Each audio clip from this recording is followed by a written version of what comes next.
Hello, and welcome back to the Fox Strength and Performance YouTube channel. I am Taylor Fox. You can check out programs and articles on foxstrengthandperformance.com.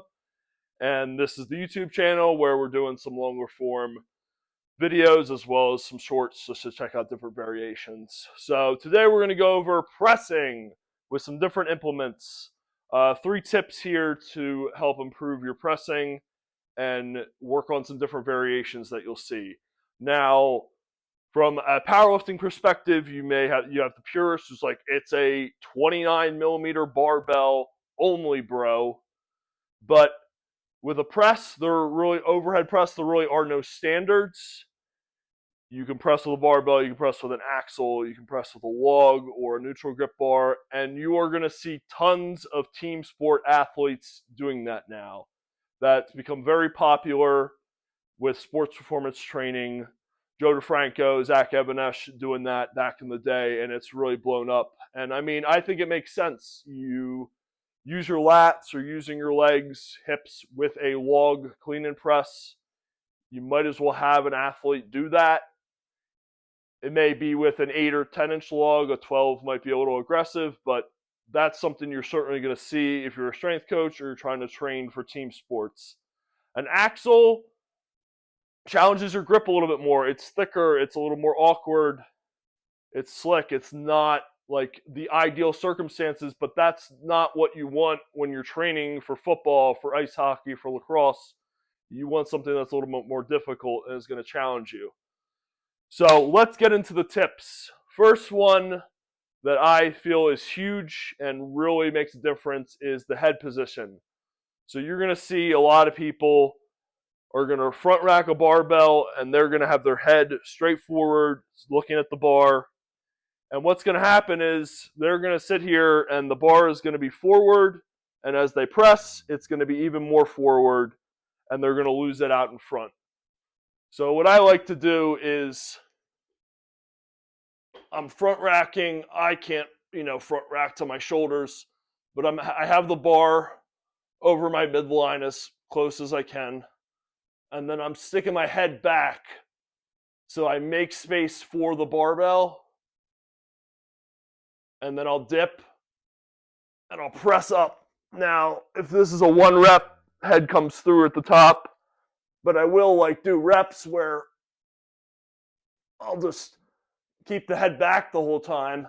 The bar ends up in the same position no matter what. It's always moving in a straight line up and down. The most effective pattern. And when you put the head back like that, you're actually creating the space, if you have mobility issues, where you can really get the bar as far down your body and as far over your midline as possible.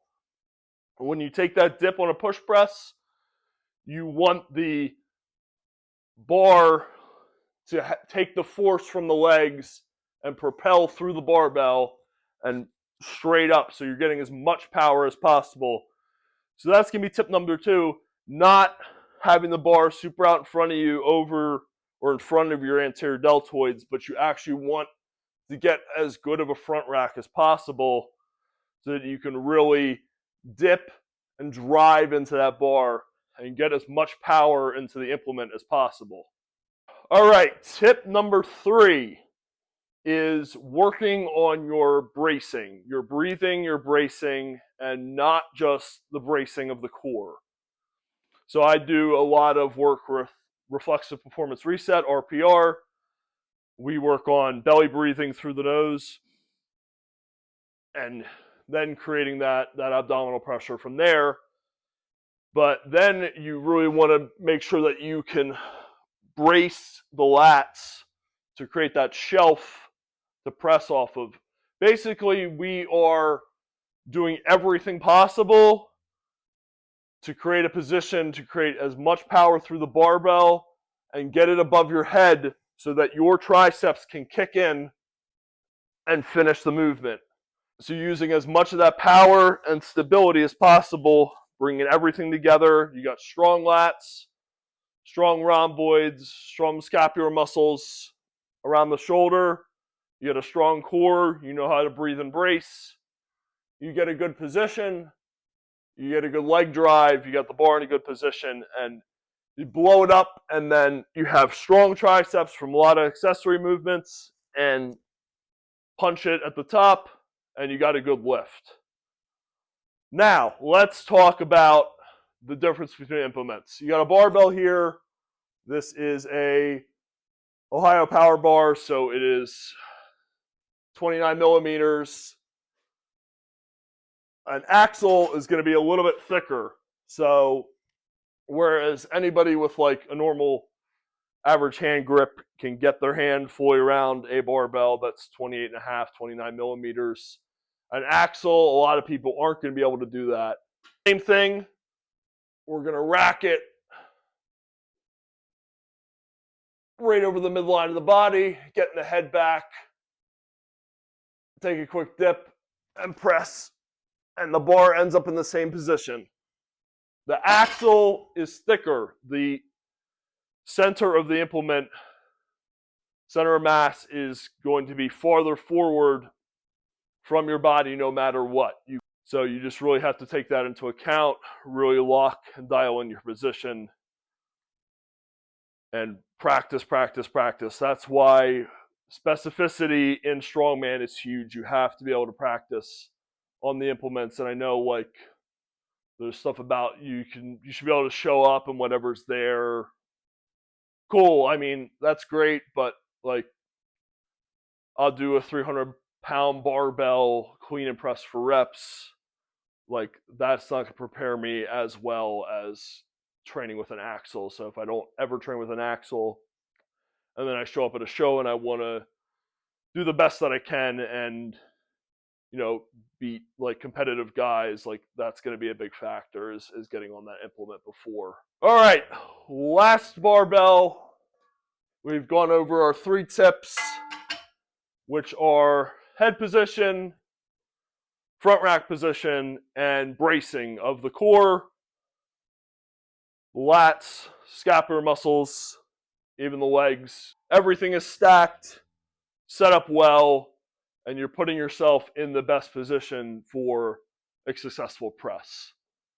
Now, if we're looking at a log press or a neutral grip guard press, again, it's something where if you have your head forward like this isn't even like close to my shoulders right now. So you have to get that position, squeezing the glutes, you're leaning back, but the better your hip position is, the better your hip mobility. Squeeze your glutes, you don't have to lay back as far. So you can keep your back a little bit healthier with these positions, but you have to manipulate our body in some way to be able to get this implement over our midline. And then it's the same thing, dip. And I find this is like the biggest thing with the log is like you have to clear your head and then press. That implement needs to clear your head before you're driving your head through. Otherwise, you're driving your head into the implement. And what that's going to do is it's going to shut your triceps down. You're going to see this with a lot of people where they press. They get here and it looks good, but they're driving their head through. Those triceps just fail immediately. And that's just a technical flaw. You need to be able to stay patient and confident, stay back, push that implement, and those triceps kick in and then drive through and get that head through and stand tall and straight. So I am not the best presser. I've really had to work at it. I could easily do a video on squatting, deadlifting, try to show off a little bit, get some big numbers. I mean, I have deadlifted in weeks and pulled 605 for 7 on a stiff bar the other day. But like this is the kind of stuff I really want to do on this channel because these are the things I had to spend weeks and weeks and weeks working on. I would do a block with like an axle bar press and then shut it down, switch to something else, log, barbell, whatever, doing seated stuff, and then come back to it and just continue to try to improve, put like 10 to 15 pound PRs on the movement, and just keep pushing forward, keep improving. Like that's kind of what I talk about with like the hold strong mentality. Like you need to hold strong through your training blocks. Like have faith in the training and what you're doing, and that things are going to continue to improve. Like, if you're not doing the work, obviously, like, nothing's going to happen. Like, that's insane to think that it would. But if you're really putting it in, you're doing the sets week after week, you're not missing reps, you're using good technique, like, things will continue to progress. And I thank you guys so much for watching, trying to get a little bit more out there and help you guys out. If you want to leave a comment down below, just say, hey, I subscribed, or let me know if there's another video that you want to see. I will certainly get back to you and, just kind of get a little more interaction going on the channel and trying to really just help people out and help people get stronger. Check out the website again, articles, programs. DM me, email me if you like to discuss a different program that you're thinking of that you want to try to formulate, and I can certainly help you out with that. And until next time, thank you so much, and I am out.